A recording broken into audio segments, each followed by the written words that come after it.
Eman, Kuya Dambo. Hala! Naku po! Ano na naman itong issue na ito na si Papa Jomar ay ini-unfollow daw ni Carla sa IG at FB? Hala ka! May katotohanan ba kaya ang lahat ng ito at may misunderstanding ba kayang nagaganap sa ating hinahanga ang love team na ang Jomcar? Naku! Yan po ang ating sabay-sabay na alamin at pag-usapan sa video na ito at bibigyan na din po natin ng reaction yan. Grabe, napakamainit po talaga ang topic natin ngayon. Kaya sana po ay samahan nyo ako hanggang matapos itong video kasi may ipapakita po ako sa inyo na video clip na sasagot sa lahat ng unfollow issue na iyan.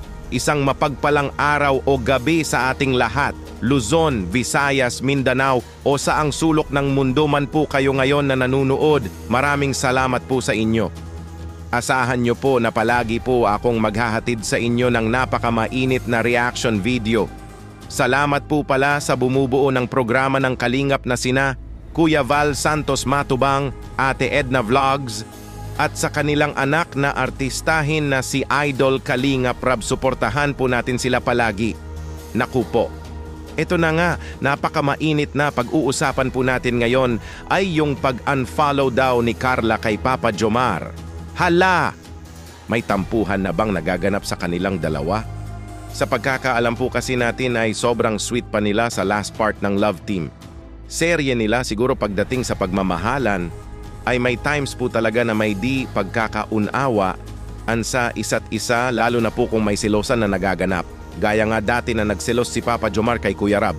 Kasi ito ang unang tinawag ni Carla para papasukin sa kanilang bahay at may times din na kay Kuya David Vlogs siya nagselos. Di naman po ito big deal na pagselos at wala naman pong dapat talagang ipagselos si Papa Jomar kasi di pa naman po sila. Hala, baka may something na sa kanilang dalawa kasi iba na kung mag-react si Papa Jomar pag may ibang ini-entertain si Carla. Hala ka, malay po natin na may something na sa kanila at tinatago lang nila ito. Malalaman lang po natin yan, lahat ng katanungan ng iyan pag sila na mismo ang magsabi na sila na, pero ngayon ay hula-hula lang po. Natin niyan base lang po sa nakikita natin. Punta na tayo sa unfollow issue na yan, may tampuhan na nga ba sa Jomcar? Ito po mga kaibigan, panoorin nyo po ang pahayag ni Papa Jomar. Oh, ito, sabi ni May wait lang po ha, sagutin mo po yung issue, please, bakit i-unfollow ka ni Carla sa IG at FB? Di ko po alam personally po. Baka for personal reason niya po mga kalingap. Sana po huwag na mag-ano. Wala palang alam si Papa Jomar patungkol dyan. At kung tingnan po natin sa naging reaction ni Papa Jomar, ay mukhang wala naman po sigurong awayan o tampuhan between sa kanilang dalawa ni Carla.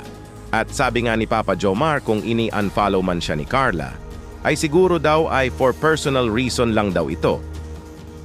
Masasagot lang po natin ang lahat ng iyan kung maririnig po natin mismo ang side ni Carla patungkol sa unfollow issue na yan. Mas lalo pa talagang nakakaabang ang next part ng serye nila kasi doon po natin malalaman kung may ilangan at tampuhan ba sa kanila.